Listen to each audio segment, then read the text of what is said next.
primitive medical care of a species that had barely begun to conquer its own diseases.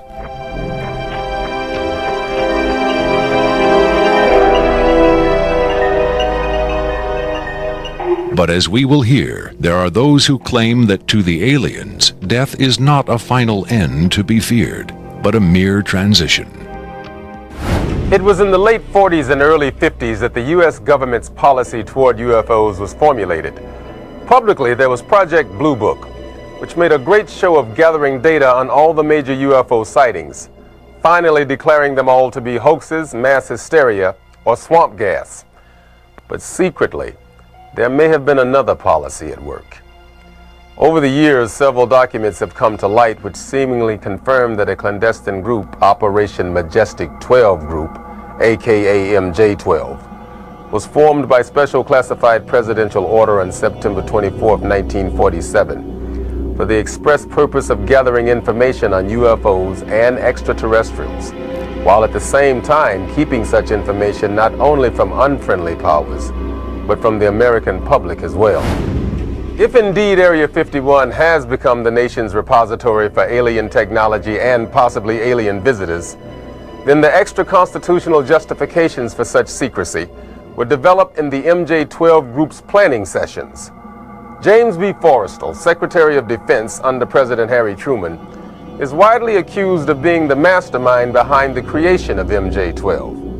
Once created, Majestic may have expanded its mandate beyond what Forrestal had intended.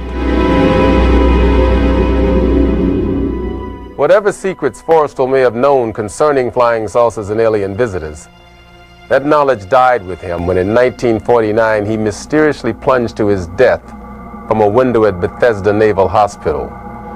Though he was being treated for depression, many UFO researchers doubt that his death was a suicide and point to the sinister workings of the possibly mythical MJ-12, which in their hypothesis may have been protecting its secrecy from a man who had come to believe the people had a right to know. As late as 1989, according to Bob Lazar, the identification badges at Area 51 read MADGE for Majestic.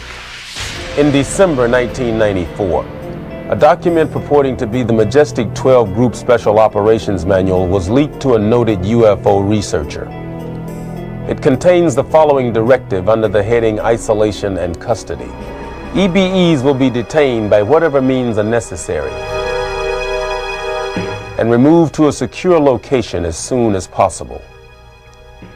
There follows this disturbing amplification.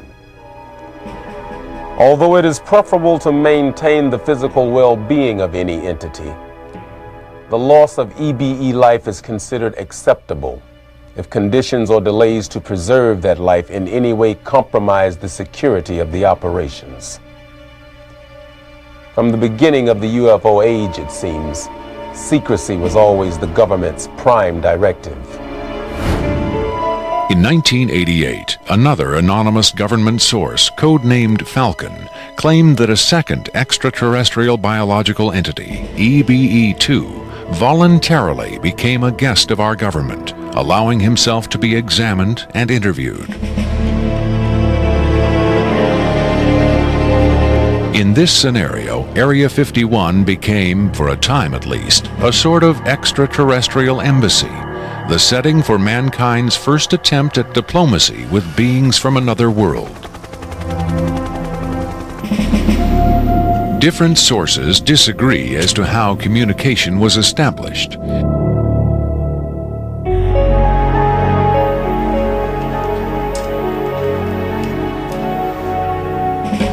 There is universal agreement that the EBEs are incapable or unwilling to speak human language.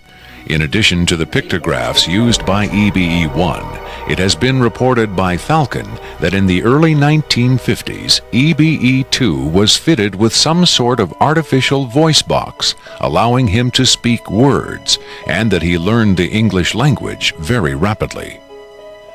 Other sources doubt this story, however. By our kind, do you mean we Americans? What has been reported most persistently is that the aliens communicate via thought projection or telepathy. would have been tortured, made to give up their secrets, instead of questioned in this friendly manner.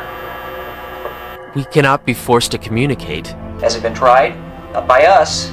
We speak to who's ever willing to listen. The idea of telepathic communication with alien beings carries with it the same doubts and controversy attached to telepathy itself. Do the practitioners of this ancient art really have the ability to read minds? Or are they crafty charlatans who simply tell the listener what he or she wants to hear? If the cynics are right, then the self-proclaimed telepaths recruited by the government in the 1950s were playing an astoundingly daring hoax by claiming to speak for the mute visitors from the stars. Defenders of telepathy call this notion preposterous and point to the long history of government-funded research into mind reading as proof that their science has merit. In the last 4 decades, there have been persistent, often contradictory rumors and even eyewitness accounts of other alien visitors meeting secretly with military or government officials. But what about today? The Tester Corporation has recently come out with a model kit of Gray, the extraterrestrial life form, and a scale model of the so-called sport model, the UFO Bob Lazar says he studied at Area 51. This UFO kit has quickly become one of the most successful model kits in the history of the company. If the military is, in fact, conducting tests of extraterrestrial spacecraft at Area 51,